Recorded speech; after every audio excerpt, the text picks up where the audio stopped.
सुप्रभात बच्चों। अब तक हमने अपनी पाठ्य पुस्तकों का अध्ययन किया। वसंत में हमने 4 पाठ पढ़े और व्याकरण में 1। अब वक्त है, समय है कुछ नया करने का। अब हम हिंदी परियोजना कार्य प्रोजेक्ट वर्क करेंगे और उसके लिए मैंने आपको इस वीडियो के माध्यम से टॉपिक दे रही हूँ। आपको उन टॉपिक को ध्यान से समझना है और एक सुंदर सी फाइल बनानी है। आइए देखते हैं बच्चों। हिंदी परियोजना कार्य ये आपका साल भर का एक वो परियोजना कार्य होता है जिसके आपको असेसमेंट के मार्क्स भी मिलते हैं। आप अभी सब लोग घर पर हैं। आपको ये कार्य बहुत सफाई से सावधानी पूर्वक करना है। आपको आपके परियोजना कार्य के लिए आवश्यक सामग्री जो चाहिए वो आपको चाहिए file papers, colour pencils, Fevicol, कैंची, पेपर, कटर और बहुत सारी चीज़ें आपको चाहिए। सब कुछ आपके पास घर में उपलब्ध है। परियोजना कार्य करते समय हमें बहुत सारी बातों को ध्यान में रखना है और अपने परियोजना कार्य को बहुत अच्छा बनाना है। सर्वप्रथम परियोजना कार्य का प्रारूप आपको पता होना चाहिए कि आप जिस भी शीर्षक, जिस भी टाइटल पर आप परियोजना कार्य करने जा रहे हैं उसका प्रारूप कैसा है। आपको सबसे पहले अपना नाम, कक्षा, वर्ग, क्रमांक संख्या, विद्यालय का नाम मेंशन करना है। उसके बाद आपको अनुक्रमणिका, विषय सूची जिसे हम कहते हैं वो बनानी है, क्योंकि आपकी 5 सब्जेक्ट्स की एक ही फाइल अर्थात जत्थी बनने जा रही है। तो आपको उसमें सब्जेक्ट वाइज आपको अपने शीर्षक भी डालने हैं। उसके बाद आपको अपना आधार मापन भी लिखना है कि किस किस के हेल्प से आपने अपना प्रोजेक्ट कार्य पूरा किया। परियोजना कार्य 1 आपको एक ही फाइल में आपको जितने भी परियोजना कार्य करने हैं आपको सर्वप्रथम, मान लो आपने अंग्रेजी का किया तो आपको सर्वप्रथम ये पेज लगाना होगा। उस पर आप डालेंगे परियोजना कार्य 1, शीर्षक रहेगा आप जिस भी शीर्षक पर आप परियोजना कार्य कर रहे हैं, भूमिका, विषय वस्तु शॉर्ट में और उपसंहार, ये सब आप 1 लाइन में इसमें डालेंगे। देखो बच्चों, ये चित्र है पक्षियों का। कितने सुंदर पक्षी हैं जो आज़ाद होकर आकाश में उड़ रहे हैं। आपकी वसंत पाठ्य पुस्तक का पहला पाठ कौन सा है बताओ? हम पंछी उन्मुक्त गगन के। आपको कविता पढ़ाई थी। आपको उसी पाठ को आधार मानते हुए मैं आपको बताती हूँ प्रश्न।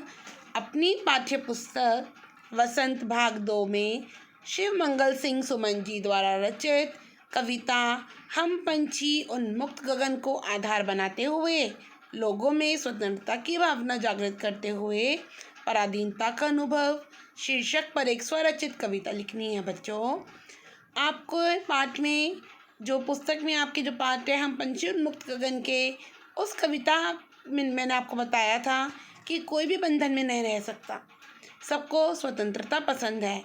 ऐसे ही पराधीनता का अनुभव शीर्षक आपको उस कविता को आधार बनाकर लेना है और इस पर आपको एक सुंदर सी कविता लिखनी है। और जहाँ आप वो कविता फाइल के पुराने पेज आपके पास बहुत सारे होंगे पुरानी फाइलों के, आप उनको इकट्ठा करेंगे और उसी से आप बहुत सुंदर सी एक फाइल बनाएंगे। और आप जब ये जहाँ पर ये कविता लिखेंगे वहाँ पर आप उसके साइड वाले पेज पर इसका सुंदर सा चित्र भी बनाएंगे। ये बच्चों आपकी इस पाठ्य पुस्तक का ही तीसरा पाठ है, हिमालय की बेटियाँ। देखते हैं इसका प्रश्न।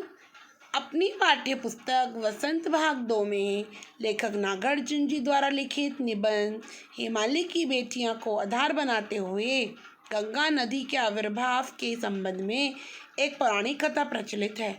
उस कथा को अपने शब्दों में लिखिए। बच्चों, हिमालय की बेटियां पाठ के आधार पर आपको एक पौराणिक कथा है गंगा नदी के आविर्भाव से संबंधित। आपको वो कविता सुननी है।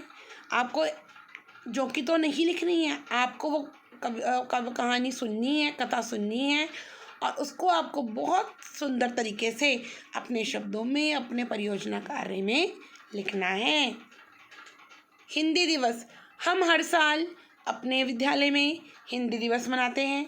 बहुत सारे बच्चे हमारी कक्षा के उसमें भाग लेते हैं। कोई अपनी स्वरचित कविता सुनाता है, कोई स्वरचित निबंध लिखता है, कोई स्वरचित वाद विवाद प्रतियोगिता में भाग लेते हैं। बहुत सारी चीज़ें बच्चे, अलग अलग क्रियाकलाप बच्चे हिंदी दिवस वाले दिन विद्यालय में करते हैं। इसी से रिलेटेड देखो, मैंने आपको पाठ पढ़ाया था व्याकरण में, भाषा और व्याकरण, व्याकरण का पहला पाठ। तो आपको अपनी व्याकरण की पाठ्य पुस्तक के पाठ भाषा और व्याकरण वाले पाठ को आधार बनाते हुए और अपने विद्यालय के छात्रों को हिंदी भाषा के प्रति जागरूक करते हुए सब बच्चे हिंदी दिवस को बहुत आसानी से लेते हैं। वह इसके महत्व को बिल्कुल नहीं समझते, लेकिन हिंदी हमारी मातृभाषा है, हम उसको ऐसे आसानी से नहीं छोड़ सकते और ना ही हमें उसे छोड़ना चाहिए। इसलिए आपको अपने विद्यालय के छात्रों को हिंदी दिवस के प्रति जागरूक करना है। और आपको पता है कि आप अगर अपने विद्यालय में अच्छे तरीके से, अच्छे तौर पर हिंदी दिवस मनाना चाहते हो तो आप उनको जागरूक भी ज़रूर करोगे। आप उनको जागरूक कैसे करोगे, आप विद्यालय में कैसे मनाओगे? मीन्स जब बच्चे जागरूक होंगे तो आपके संग आएंगे और आप अच्छे से हिंदी दिवस मना सकोगे। इस पर आपको अपने विचार प्रकट करते हुए 100 से 150 शब्दों पर एक लेख लिखना है। लेख में आप वो सभी बातें लिख कर समावेश करोगे जिसमें आपने कैसे बच्चों को जागरूक किया, कैसे बच्चे उस बात को माने और अपने विद्यालय में आपने हिंदी दिवस को कैसे अच्छे से मनाया। बच्चों, लॉकडाउन का समय है, सारी जनता, पूरी दुनिया परेशान है। कितने लोग अपने घरों से बेघर हैं। मजदूर जो जब काम था उनके गांव में काम नहीं था, वो शहर चले आए और जब अब लॉकडाउन के समय उनके पास कुछ नहीं बचा, उनका काम बंद हो गया, वह परेशान हो गए। सारा जनजीवन प्रभावित हो गया, चारों तरफ हाहाकार सन्नाटा छा गया। लोगों को अपने घर का खर्चा करना भारी पड़ गया। ये तो गरीब मजदूर थे, ये क्या करते? ये बेचारे अब अपने अपने गांव लौट रहे हैं। और ऐसे ही लॉकडाउन जब 25 मार्च को शुरू हुआ था और अब लॉकडाउन का जो चौथा अंतराल, जिसे हम 4.0 के नाम से संबोधित कर रहे हैं, इसी 4 लॉकडाउन के भी जनता बहुत प्रभावित हुई। इसी से रिलेटेड आपको एक प्रश्न दे रही हूँ। लॉकडाउन 1 से अभी तक भारतवासी किन किन समस्याओं का सामना कर रहे हैं, आपको इस विषय पर रिपोर्ट तैयार करनी है। समझ में आया? आपको इस विषय पर चारों लॉकडाउन की एक रिपोर्ट तैयार करनी है।